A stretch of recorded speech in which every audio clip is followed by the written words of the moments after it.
शलोम शलोम शलोम। प्रभु यीशु मसीह नासरी के नाम में कि जो ये समय जिस पे हम पहुँचे हुए हैं और जिसमें भविष्य में मैं यहाँ की भाषा में बोल रहा हूँ कि प्रभु यीशु के सेकंड कमिंग में उसके साथ उठाए जाने में पहुँचने के लिए ये समय आना है। ये योम किपुर आना ही है जो आज शाम से अर्थात आज तारीख है 24, तो आज सांझ से लग जाना है वो 10वां दिन जो अति पवित्र दिन ठहराया है, जब पवित्रता के साथ हम होंगे पूरी रीति से, अगर जीवित हैं तो देह सहित। ये कितनी खूबसूरत बात है कि प्रत्येक जो समय और चिन्ह हैं, मैं बार बार क्यों समय और चिन्हों के बारे में बोल रहा हूँ, क्योंकि समय ही तो था जो शुरू हुआ था, और जो शुरू हुआ था वो अलफ और ताव है, अनादि और अनंत है। सृष्टि रचयिता प्रभु यीशु है, जो वचन है, जो विश्वास है, जो आत्मा है। और जब ये समय शुरू हो चुका और समय निश्चित किया गया, वो समय है उसने निश्चित किया। उसका प्रमाण है कि 2000 साल पहले आफ्टर क्राइस्ट और बिफोर क्राइस्ट बोला गया ना। मैं ये गलत बोल रहा हूं क्या? समय जिसने निर्धारित किया उसी के द्वारा तो समय चल रहा है, इसमें क्या तकलीफ है? समझ नहीं पाए 25 इलूल को जिन्होंने समझ लिया, क्योंकि ये सब चीजें मिली ना, और ये सब चीज जो मिली तो इसे समझे ना कि ये कितना खूबसूरत है इसमें कि हमें समय का वो हिस्सा। तो हाँ, ये चीज़ें जो अति महत्वपूर्ण थीं, जो कही गई हैं कि समय कैसे हुआ, शुरू हुआ और कैसे वो समय का दाता है, तो समय को अगर आप नहीं पहचान रहे तो किस बात को पहचान रहे हो? तो समय को आप कभी पहचान ही नहीं सकते, जबकि इतना साफ साफ है। और अगर इतनी साफ साफ समझ भी नहीं आ रही है तो आप व्यर्थ में उसकी बाट जो रहे हैं।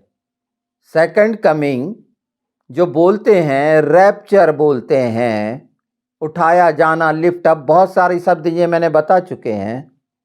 इन चीज़ों को आपको बहुत अच्छे से समझना पड़ेगा। अभी मैं सिर्फ समय के भेद पे शुरू हुआ था और ये बता रहा हूँ, और आज वो समय भी बता दे रहा हूँ जो यहूदी लोग इसको शारीरिक तौर पर मनाते हैं, और उनका पूरे 24 और 26 घंटे का उपवास रहेगा जिसमें वो कुछ भी नहीं लेंगे। क्यों? क्योंकि वो जानते हैं कि इसके क्या फायदे होंगे। उपवास रखना एक अलग बात है, और उपवास की पहचान और उपवास से फायदे, ये बातें अच्छी दोहरा लो कि सब कोई उपवास रखना चाहते हैं, पर उस पर प्रतीति कितना करते हैं। आत्मा में हम विश्वास के रास्ते पर हैं, और जिन्होंने यीशु को अपना उद्धारकर्ता, मुक्तिदाता मान लिया है, प्रभु यीशु ने कहे हैं कि जब तक दूल्हा साथ में है बाराती उपवास नहीं करते। तो बाराती हो क्या? तो बाराती समय की पहचान रखता है कि दूल्हा कब निकलेगा, कब उसके साथ होंगे। बाराती शब्द सिर्फ ऐसा ही था क्या? समय के साथ था, दूल्हे के साथ था। और प्रकाशित वाक्य के आखिरी वाक्य या पद आपको समझ में आ रहे होंगे कि हे प्रभु आ, दुल्हन भी कहती है आ। ये बार बार मैं उस, क्योंकि वो आने वाला है। हाँ, ये तैयारी चल रही है। एक दुल्हन को तैयार करने के लिए हल्दी रगड़ी जाती है ना, रंग साफ हो। क्या है, क्या है? कुछ ऐसी प्रथा है कि हल्दी बड़ी विशेष? हाँ, एक रग दिया गया है कि नहीं सुंदर दिखने लगे, है ना, दुल्हन को सुंदर दिखना चाहिए। बहुत सारी इसमें धारणाएं हैं, मैं उस पर नहीं जाता कि वो जूठी हल्दी और ऐसी हल्दी, ये सब धारणाएं मनुष्य की हैं। अर्धांगिनी वो तो है ही जिससे उसकी शादी हो रही है, उसकी पसली वो है ही, किसी चीज़ और छीनने की ज़रूरत नहीं होती। परमेश्वर ने जिन्हें जोड़ा है, ये साथ साथ मैं क्यों लेके चल रहा हूँ इस बात को कि समय की वो सही पहचान जो आवश्यक है आपको होना, अगर इससे वंचित होते हो तो वो धर्म के कर्मकांड और तमाम आपके प्रार्थना का जीवन अभी तक तो चलते आया है, 2000 साल से चलते आ रहा है। बहुत बड़ी कलीसियाएं थीं, बहुत बड़े चर्च थे, आज कहाँ हैं? सच्चाई से इनको देखो तो जो चर्च हम हैं, हम कहाँ रहना चाहते हैं? क्योंकि अगर उसी रीति से प्रथा और रीति रिवाज से इन चीज़ों का आप अनुपालन करते रहें, और अगर मैं कल के उपवास के बारे में बोलूं तो फिर आप उपवास का तरीका जो आपके माइंडसेट में है उसके अनुसार करें, जबकि उस समय की पहचान के लिए आपको उतने हजार साल पहले जाना पड़ेगा, उनकी वो गुलामियों को याद करना पड़ेगा जो उनने मिस्र में, बेबीलोन में बिताई थी। आपने बिताई क्या? ये जो सब अन्य जातियों से आए हैं और क्रिश्चियन कहलाते हैं, उन्होंने कुछ किया क्या? नहीं। आपको बेमोल खरीदा गया है इन चीज़ों के लिए नहीं, विश्वास के द्वारा, इसलिए कि वो आपके साथ है और वो सारी चीज़ें ले ली। आप इस योग्य नहीं थे जो यहूदियों ने कष्ट उठाए या गुलामी, आप बिल्कुल नहीं थे। उनका मुकाबला आपके अंदर हो ही नहीं सकता। उसने अपनी निज कौम उसको घोषित करी है, मैं किसी चीज़ को अलग नहीं कर रहा हूँ, और उसी में मिलाने के लिए प्रभु यीशु परमेश्वर अपने प्राण दिए। तो आपकी गंभीरता और आपका ये समय पर होना और समय को पहचानना, परमेश्वर ने कुछ नहीं छिपाया। पवित्र आत्मा आपको परमेश्वर के द्वारा मिला ना, प्रभु यीशु के कहने पर मिला ना। परमेश्वर कहेगा तभी तो मिलेगा ना, किसी दूसरे के कहने से कुछ हो जाता है क्या? जो जिसके लिए एंटाइटल है जब कहेगा, तो आप ये फ़र्कों को जो पवित्र आत्मा प्रकट करते जा रहे हैं, इसको समझिए। इस बात को समझने के लिए समझ मांगिए। सिर्फ इस तरह ये कह देने से नहीं होगा कि हमने बपतिस्मा पा लिया है। बिल्कुल ठीक है, आपका उद्धार होगा, पर आपने अपने हाथ में फल रखा, उसके लिए राज्य में काम करे, कुछ किया है? कुछ कि छूछे हाथ हो? एक बाप के पास जा रहे हो, एक स्वर्ग में जा रहे हो, किसी के यहाँ जाते हैं तो मिठाई का डब्बा लेके तक तो जाते हैं, इतनी मर्यादा तो रहती है। या किसी के बर्थडे में जाते हैं तो फूल का गुलदस्ता लेके तो जाते हैं, कुछ तो लेके जाते हैं। अस्पताल में जाते हैं तो बीमार के लिए कुछ फल लेके जाते हैं, कि हम अपनी वो प्रेम प्रकट करने का इसको कारण बताया गया है। आप आत्माओं के फल के साथ, क्योंकि ये सब आत्मा के क्षेत्र की है, शरीर की बिल्कुल बात नहीं है। शरीर की बातें यहूदी इजराइलियों के साथ हैं जो पूरा कर रहे हैं और उसकी आज्ञाओं के अनुसार कर रहे हैं, और परिणाम इतने सालों में वो दिख रहा है यहूदियों का कि कैसे परमेश्वर ने जो वादा किया और सबसे ऊपर रखा। चाहे लोग, शैतान पीछे से कुछ भी करता रहे, वैसा ही मसीहों के साथ जो इजराइलियों ने किया। कई बार इस बात को मैं दोहरा चुका हूं कि नीचे बछड़ा बनाया तो आपने भी बछड़े बनाने शुरू कर दिए हैं अलग अलग तरीके के, क्योंकि बछड़े बनाने के द्वारा आप कुछ पा लेना चाहते हैं, जबकि आज्ञा नहीं मानना चाहते उसके राज्य के लिए काम करना। आप सीखते तो रहते हैं, घर घर जाते रहते हैं और घरों को बिगाड़ने का काम कर रहे हैं, क्योंकि खुद को यह समझ में नहीं आई। बाइबल में एक शब्द आया है बहुत सबके लिए कि वेश्या की तरह घरों में फिरते रहते हो, घरों को बिगाड़ते हो। बाइबल जो पवित्र शास्त्र के इन वचनों को जानता है, तो वो किस लिए? अपने आप को पोष करने के लिए।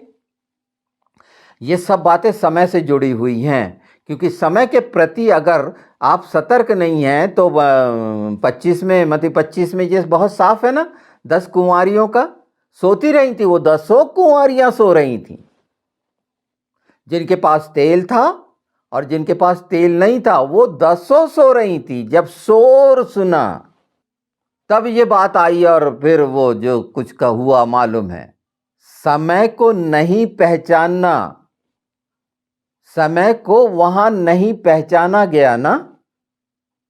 आज जब समय पूरी रीति से आपके सामने है, ये पवित्र शास्त्र आपके हाथ में है जिसमें सब समय है, इसमें पूरा समय है।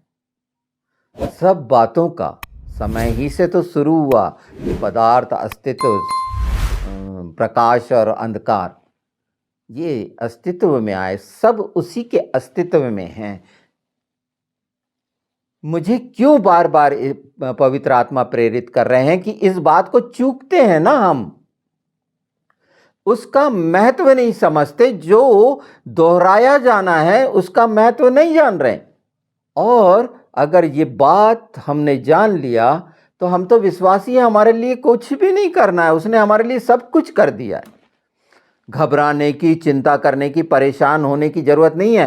पर बछड़े बनाना बंद करो। अपनी अपनी योजनाओं के साथ अपने अपने बल पर घमंड करके वो बछड़े ही बनाते हो, क्योंकि वो शैतान बनवाता है ना बछड़े। अपनी तैयारी, फिर वो लगता है कि ये मैंने किया, बछड़ा बना, मैंने किया। निर्भरता खत्म हो जाती है। समझने में हो सकता है कठिन लग रहा हो, पर इस बात की समझ कि ये यौम किपुर और कैसा मिलन हर परिवार के बाप 8वें दिन का जो रहता है, यानी 26 तारीख बोल सकते हैं उसको, अपने बच्चों को बुलाते हैं, उनके साथ आनंद मनाते हैं। यही तो है यीशु का आना, कि ये समय हम कैसे गुजारते हैं, कितनी गंभीरता, कितने प्रेम, ईमानदारी और सच्चाई से। आपके मेरे कहने से, संसार के किसी व्यक्ति के कहने से, चाहे वो कोई हो, पूरा नहीं होता है। होता है पवित्र आत्मा के द्वारा जो कहलाया गया है, और पवित्र आत्मा के द्वारा जो कहलाया जाएगा वो वचन है, वचन के अतिरिक्त कुछ नहीं। यीशु ने कहे कि वो मेरे में से लेकर बताएगा, इधर उधर की नहीं कहेगा, मेरे में से लेकर बताएगा। क्या होता है मतलब? वचन में से लेकर बताएगा। ये साफ हो गया, जीवित वचन, जीवित वचन, क्योंकि वचन जो बोला गया हर चीज जीवित हुई। इस गंभीरता को आप कैसे लेते हैं और इसको आप कैसे संजो के पहनते हैं? इसे ओढ़ते पहनते हैं, क्या करते हैं आप? बांधते हैं अपनी आंखों, अपने माथे का टीका बनाते हैं। इसे बनाना चाहिए। ये हमारा हक है कि जो बाइबल में मिला है हम उसको ले लें और धारण और ग्रहण करके वो सब बातों को, पर छूछे हाथ रहना, ये समय को पहचान के जब वो हमारा प्रभु आ रहा है, हमारा मालिक, हमारा स्वामी, हमारा दूल्हा, तो संसार और अच्छा शरीर का जीवन भी तो जीना नहीं आता आपको। शरीर की लालसा पूरी करने के लिए नाना प्रकार के प्रयास, पर शरीर का जीवन भी कितना सुखदायी है अगर वो पवित्र आत्मा का मंदिर है। अगर आप ट्रैवल निकल को समझ गए हैं, हम आगे जाएंगे ना, इसके बाद ट्रैवल निकल है ना, 5 दिन बाद से शुरू होगा ना झोपड़ियों का पर्व, जब हम अलग हो जाएंगे, उसके साथ हो जाएंगे। इसके बाद का समय बिल्कुल वो चलेगा जो 30 तारीख से शुरू हो जाएगा। तो क्या ये जो 30 तारीख है, ये तीसरी का जो समय चल रहा है, अगर इन समयों को जो उसका दिया हुआ है, और कोई बात बाइबल में कभी कोई गलत नहीं कर सकता, हिब्रू में वो सारी चीज़ें बड़ी यथावत हैं, और आज हर कोई खोजबीन करता है गलती ढूंढने निकालना। गलती निकालने के लिए तो शैतान तैयार है, पर आज तक इस पवित्र शास्त्र में एक भी गलती निकाल पाई? बल्कि हर जगह लज्जित हुए, व्यर्थ में बोल दिया। हाँ, समयों को बदला गया रोमी साम्राज्य के द्वारा, और उस पर बहुत सारे कमेंट, उससे क्या होता है? पर परमेश्वर के समय को बदल सकता है कोई भी साम्राज्य? वो तो नाश हो जाना है, कोई भी नहीं रहना है, न था है न रहेगा। ये कुछ समय की बात है, हो सकता है आज बहुत चमक दमक में बहुत बड़ी बड़ी चीजें दिख रही हों, पर स्वर्ग के राज की तुलना में कुछ भी नहीं है, क्योंकि ये सब समाप्त होने का समय आ रहा है। और वो समय आ रहा है जब प्रभु यीशु हमें ले जाएंगे, निश्चित हम जाएंगे उसके साथ, वहां वास करेंगे। तो यहाँ नीचे वालों का जो चिन्ह और नाना प्रकार के विवाद और शंका और संदेह हैं, छाती पीटना और दांत पीसना रह जाएगा। उसके बाद कोई गुंजाइश नहीं है। भ्रम में ना पड़े। भ्रमित करने वाला शैतान और झूठी शिक्षाएं हैं जो निकल आए हैं, नाना प्रकार के भविष्यवक्ता, नाना प्रकार के उपदेशक, नाना प्रकार के पंथ, और ये हैं और हमेशा थे।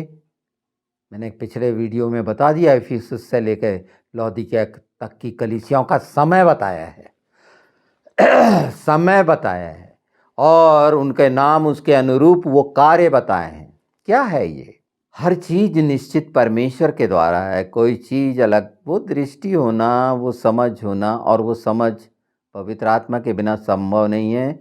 आपके घुटने टेकने के द्वारा कि मैंने बहुत सारा उसके लिए किया, नहीं नहीं, गलत फहमी। नम्रता नहीं तो कुछ नहीं। आत्मा की नम्रता उसके स्वभाव के रहने से, अर्थात परमेश्वर का प्रेम अगर नहीं रखा होगा, आप नम्र नहीं हो सकते। परमेश्वर का सौंदर्य अगर आपके जीवन में नहीं है, आप सुंदर हो ही नहीं सकते। उसके स्वभाव का जो गुण है अगर आपके जीवन में नहीं है, तो वो आप हो ही नहीं सकते। उसकी समानता और स्वरूप में ये गुण है, और वो कहता है कि तुम हो जाओ, जहां मैं हूं तुम वहां भी रहो। चलिए, जहां मैं हूं तुम वहां रहो। और ये हम ट्रैवल निकल में बिल्कुल जाएंगे, झोपड़ियों के पर में, इसको सुकोत बोलते हैं। सुक का मतलब होता है झोपड़ी। हम चलते हैं ना उसमें, और क्योंकि वो डेरा है, और डेरे के लिए हर कोई बोलता है, हर क्रिश्चियन की परमेश्वर का डेरा हमारे बीच में है ना, ये शब्द बोलते हैं। चलो, डेरे के लिए क्या कहता है पौलुस, ये देख लेते हैं। पौलुस ने कहा है डेरे के बारे में, है ना, और उसे हम देख लेते हैं कि डेरे के लिए बताने के पहले ये जो इसके अर्थ भी समझ जाइए। एक सुसमाचार में सामर्थ्य और किसी बात में नहीं, क्योंकि सुसमाचार वचन है, इसके अतिरिक्त कुछ नहीं। उसी में सारी सामर्थ्य है, और वही, क्योंकि परमेश्वर ने बोला है अपने वचन में, तो कार्यकारी सुसमाचार होगा। और सुसमाचार है अंगीकार करना कि मैं तेरे लिए मारा गया, मैं मारा गया, गाड़ा गया, और तीसरे दिन मैं जीवित होऊंगा तेरे साथ। तो वो तीसरा दिन आने के बाद है, नहीं, वो तीसरा दिन हो चुका है। अगर आप मारे गाड़े सही में जा चुके हैं, मैं फिर कह रहा हूं कि अगर आप मारे गाड़े सच में जा चुके हैं, तो आप नई सृष्टि हो गए, इसलिए कि तीसरा दिन हो गया, उसके साथ नई सृष्टि आप हो गए। पर यह क्यों नहीं होता है? इसी के पहले चौथे अध्याय में देख लीजिए क्यों नहीं होता है। मैंने पवित्र शास्त्र खोला है और मेरी नज़र पड़ी, तो मैंने कहा बता दूं इस बात को, क्योंकि बहुत सारे अग्निमय सुसमाचार, तेजोमय सुसमाचार, ये शब्दों से हो जाता है, अपने बनाए हुए उपदेश से हो जाता है। अपने बनाए हुए उपदेश को बोलो और यीशु के नाम में हो, ऐसा होगा। यीशु को गुलाम बनाते हो, नौकर है आपका, ऑर्डर करते हो, पवित्र आत्मा आ जाओ, यही कहते हो ना। सोचो क्या कहते हो, तुम्हारे मुंह से क्या निकलता है, क्योंकि बछड़े बनाए हुए हो, अपने पर विश्वास रखते हो, कड़े माथे, और वो लिखा ना पत्थर जैसी माथे और गर्दन अकड़ी हुई कड़ी, ऐसे लोग, कितना साफ साफ लिखा है। उस कैटेगरी में तो नहीं आ रहे हो, क्योंकि ये सब कुछ हुआ है शैतान के द्वारा। अगर ऐसे आप बन गए हो सकता है इसके पहले जब प्रभु को स्वीकार करे हो, बड़े नम्र दीन, बड़े टाइम के पाबंद, आना जाना, प्रार्थना करना, खुशी मनाना, आनंद रहना, ये सब कुछ रहा है, ये बिल्कुल रहा होगा आपके साथ। मैं इसका इनकार नहीं करता, पर ये शिक्षाओं ने, लोगों के उपदेशों ने और ये सब कुछ ने कैसा जो प्रेम था आपका, जो बाइबल कहती है कि पहला सा प्रेम छोड़ दिया। इफिसियंस में यही तो कहा गया है ना, और उसका मतलब होता है ना चाहने वाले, है ना। जो लैटिन भाषा जानते हैं वो बहुत अच्छे से जानते होंगे। तो तेजो ये जब हम बोलते हैं यहाँ लिखा हुआ है, चलिए मैं पढ़ देता हूँ। चौथे का 4, दूसरा कुरिन्थी 4:4। और उन अविश्वासियों के लिए जिनकी बुद्धि इस संसार के ईश्वर ने अंधी कर दी है, ताकि मसीह जो परमेश्वर का प्रतिरूप है, उसके तेजो में सुसमाचार का प्रकाश उन पर न चमके। पहली बात क्या होती है अगर वो तेजो में सुसमाचार है? तेजो में सुसमाचार का प्रामाणिकता है, उसका चमकना उनके ऊपर नहीं चमक रहा है तो क्या है कि वो शैतान ने उनको अंधा बना दिया अविश्वासियों को। प्रभु यीशु ने सारे जगत के लिए अपना प्राण दिया कि वो बचाए जाएं और आप भेजे गए, और जो सुसमाचार है उसका प्रकाश न चमके तो वो तेजो में सुसमाचार था ही नहीं। अविश्वासी पर वो चमकेगा, तो इसीलिए तो पूरे संसार में जैसे ये बोलते हैं कि क्रिश्चियन लोग सबसे ज़्यादा हैं, 3 अरब के आसपास है, मैं कहता हूँ 50% हो गए। शैतान की गलत फहमी है, और उसका कारण बता रहा हूँ कि ऐसे भी है ना कि बोलते हैं लच्छेदार बात, सुन लेते हैं, क्या जीवन बदलता है? नए होते हैं, कुछ होता है, चिंता होती है आत्मा की कि शरीर की लालसा। कभी उसको डैमेज करने की कोशिश की है यीशु के नाम में कि तमाम मेरी और तमाम कलीसिया की शरीर की अभिलाषाएं नाश हो, उनके जीवन और जीविका का घमंड नाश हो, उनके आंखों की लालसा नाश हो, यीशु मसीह नासरी के नाम में बोला है? क्योंकि यही तो है जो पाप को लाता है। मुख्य बात है ना, उस चीज का इनकार करना, लथाड़ना आपने किया, तो ये तेजो में सुसमाचार का चमकना जो उसके लिए निश्चित किया गया है, उसी के द्वारा ही तो चमकेगा। बहुत से आ गए हैं बीच में से निकल के। बाइबल में ये भी कहा है कि आत्मा के द्वारा शुरू करे हो और अब फिर शरीर के अनुसार चलने लगते हो। अभी मैंने मान लो उपवास के बारे में बता दिया कि आज शाम से कल शाम तक रखना है, वो 26 घंटे हो जाएंगे, ना खाना है ना पीना है, ठीक है। और उसमें आप रख भी लिए तो वो एहसास है जो यहूदियों के बाप दादाओं ने, पूर्वजों ने उनको सिखाया था और कहां कहां से निकाल के लाया, उसके बड़े बड़े कामों का व्याख्यान करने की क्षमता है आप में, है तो बिल्कुल करिए। मैं ऐसा थोड़ी बोल रहा हूं कि आप नहीं जानते, आप बहुत जानते हैं, आप कर सकते हैं, करेंगे, बहुत अच्छी बात है। शरीर के जीवन के अनुसार आप कर रहे हैं तो बहुत अच्छी बात भी है, पर उसके साथ जुड़ी होनी चाहिए वो सच्चाइयां जो परमेश्वर ने 7 विपत्तियां, प्लेग विपत्तियां, मतलब प्लेग जैसे कोरोना आया था, प्लेग महामारी। विपत्तियां शब्द छोटा सा हो जाता है, समझ में नहीं आता है, आजकल बहुत जल्दी समझ में आती है महामारी। कोरोना समझ में आया ना, कोविड इंजेक्शन। तो वैसे ही उस समय वो 10 जहां से निकाला, और जो इजरायली करते थे, इजरायली क्या करते थे? अभी पिछले समय मैंने एक को सुना, एक है अन्य जाति से है, तालमुद के बारे में बोल रहा था। तालमुद के बारे में यह बता रहा था कि परमेश्वर जो सृष्टि रचाता है पाप को देख ही नहीं सकता।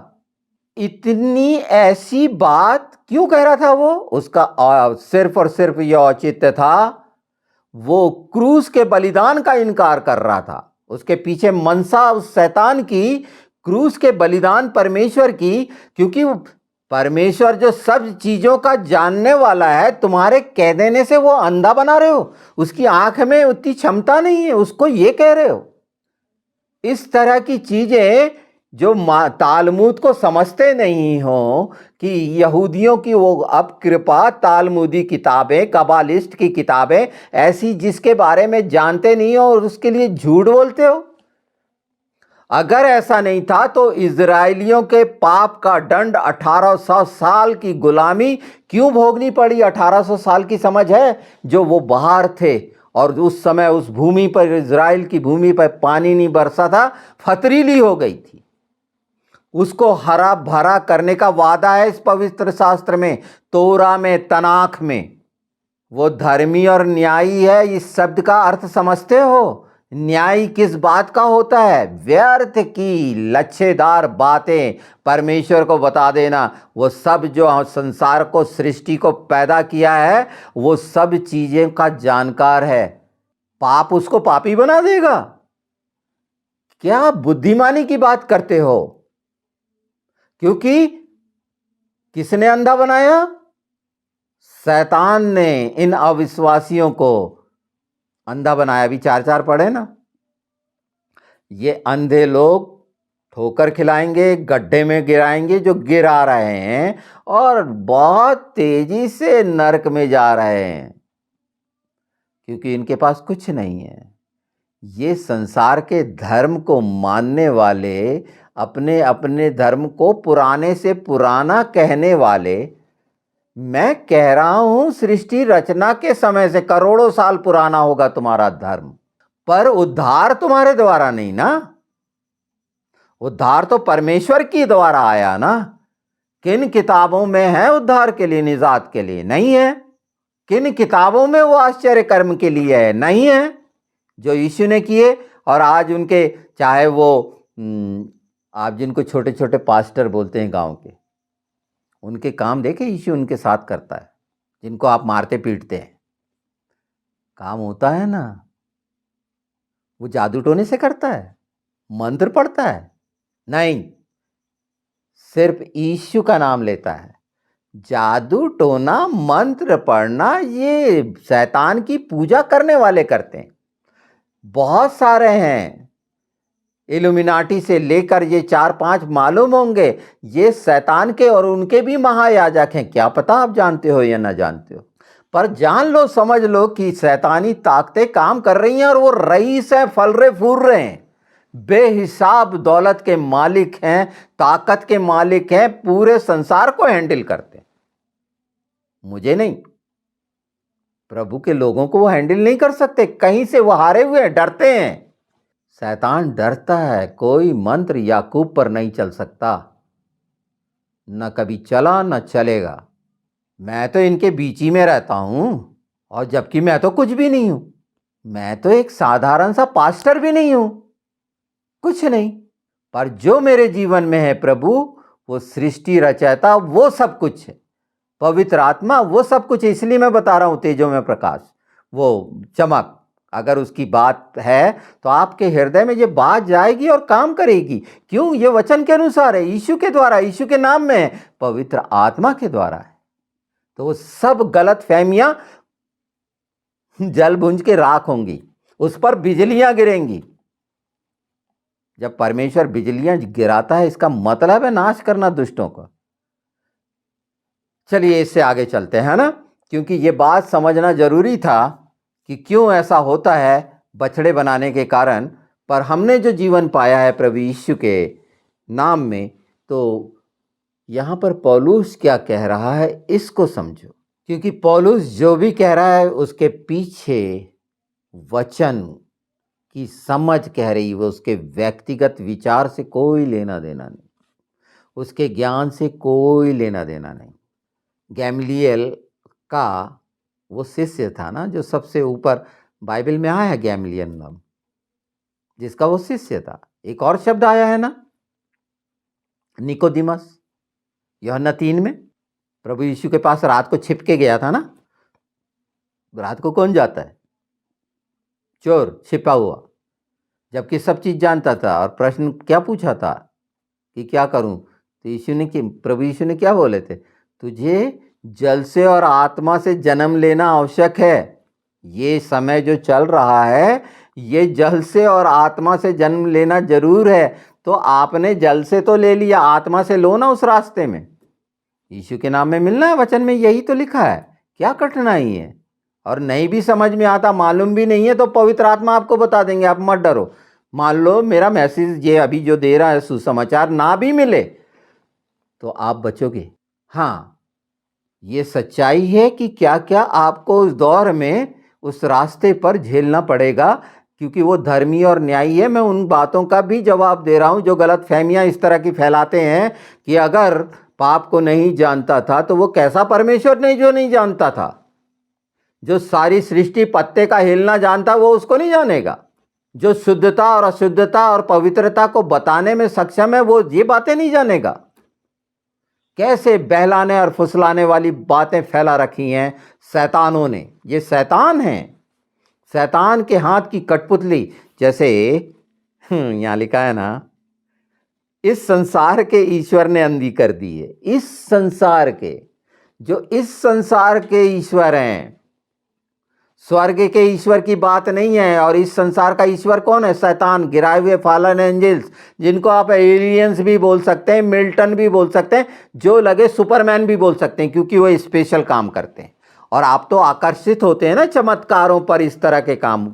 वो अंतिम समय में ये आएंगे ना, वो आग गिराएगा तो आप उसके गुलाम होंगे। पवित्र शास्त्र में सब बातें लिखी हुई हैं। इसे आप पढ़िए ना, ये आपके जीवन को बदल देगा। जीवन को बदल देगा मतलब वो मरेपन को जो आत्मा का है, और मरा हुआ जीवन जिसमें कोई स्वाद नहीं, सिर्फ और सिर्फ डर, चिंता, ईर्ष्या, कपट, छल, नफरत। प्रेम की तो परिभाषा भी नहीं जानते ना। हाँ, वासना बहुत अच्छा है, और मैंने बोला उसके लिए बता दिया, अभिलाषाओं के लिए। तो ये संसार के ईश्वर ने अंधी कर रखी है। पर क्या ये हमेशा बनी रहेगी? नहीं, ये खत्म होना है। ये निश्चित खत्म होना है, उसके समय के अनुसार, उसके द्वारा खत्म होगी। वो समय है। चलिए अब हम इसके आगे चलते हैं, जिस पर हम बात कर रहे थे, जिसकी समझ आज के समय में आवश्यक है कि जब हम इन बातों को पूरा कर रहे हो तो आत्मा क्या चाहता है। तो मैं पहले ही पद से पढ़ देता हूं। क्योंकि हम जानते हैं कि जब हमारा पृथ्वी पर का डेरा सरी का घर गिराया जाएगा तो हमें परमेश्वर की ओर से स्वर्ग पर एक ऐसा भवन मिलेगा जो हाथों से बना हुआ घर नहीं परंतु चिर स्थायी है। इस दौर के बाद, ये योम किपोर मिलन के बाद, इकट्ठा होने के बाद, दूल्हा अपनी दुल्हन को उस जगह पर ले जाएगा जिसे झोपड़ी का पर्व नाम दिया गया है। उसकी तैयारी होगी। इस पवित्र आत्मा शुरू से तैयारी करा रहे ना। ये पिछले पूरे महीना भर, सप्ताह में क्या कहूँ पता नहीं, इन सब बातों में पवित्र आत्मा ने इन बातों का, वो बातें जो इनके ना चित्त में आई थी, ना समझ में आई थी, ना पृथ्वी पे बोली गई थी, पहली बार सुनी जा रही हैं, तो वो पवित्र आत्मा के द्वारा है, किसी व्यक्ति के द्वारा है? बिल्कुल नहीं। पर व्यक्ति का इस्तेमाल किया जाता है जिस काम के लिए है, वो किसी का भी कर सकता है। बोला है, अगर तुम नहीं बोलोगे तो मैं पत्थरों से बुलवा लूंगा, बोलेंगे, वो बोलते ही हैं। आप सोचते हैं कि पत्थर निर्जीव है, बोलता है वो। आप सुन नहीं पाते। आप चिड़िया पक्षी की भी आवाज सुनते हैं, भाषा जानते हैं क्या? कोई भी मनुष्य मौत के बाद जब पाप आया जीवन में, वो सांप जो फैला हुआ है, संसार का ईश्वरी है ना, वो अजगर, और भरमारा और बहला रहा है, और एक कोने में है इन बातों में, और आप सक्षम है कि उसको उसकी जगह पर आप पहुंचाएं। तो जब ये गिराया जाएगा, ये डेरा गिराया जाएगा निश्चित हमेशा के लिए। तो अलग अलग और अंतर का मतलब समझ रहे हैं ये कि कौन। तो एक बात और कही गई है पवित्र शास्त्र में कि जो जीवित हैं देह सहित, ये देह बदल जाएगी और उसके साथ उठाए जाएंगे। क्या मतलब हुआ? प्रभु यीशु का आगमन और वो तमाम बातें हर बिंदु, हर क्षेत्र में, हर जो आपके दिमाग में आता है उसका जवाब है। हर बात का शरीर की भाषा जानने वालों, मसीह विरोधियों, शरीर के अनुसार अगर विचार करके चाहते हो कि प्रश्न का जवाब मिले, तो पहले उस लायक तो हो जाओ कि उस संसार के बनाने वाले से प्रश्न कैसा करना चाहिए। अपने माँ बाप की तो इज्जत करना आता नहीं, अपने दोस्तों के साथ प्रेम निभाना आता नहीं, और प्रश्न करते हो सृष्टि रचयिता के बारे में और अपना ज्ञान बताते हो अंधेरे में पड़े हुए ईश्वर के हाथ में, इस संसार के ईश्वर के हाथ में, और सोचते हो तो कैसे भ्रमित हो। वही तो छिलके गिरेंगे, वही तो गिराए जा रहे हैं। और क्या हो रहा है ये पवित्र आत्मा के द्वारा? हो सकता है बहुत सारी गलत फहमियाँ आ रही हैं दिमाग में, बहुत सारी चीज़ें आएंगी, बिल्कुल आएंगी। अंदर तो वो दुष्ट बौखलाएगा, बौराएगा, विचलित होगा, बेचैन होगा, व्याकुल होगा, तो वो होता रहे, मुझे फर्क नहीं पड़ता। वो आपका इस्तेमाल करता है, उसमें कुछ नहीं है।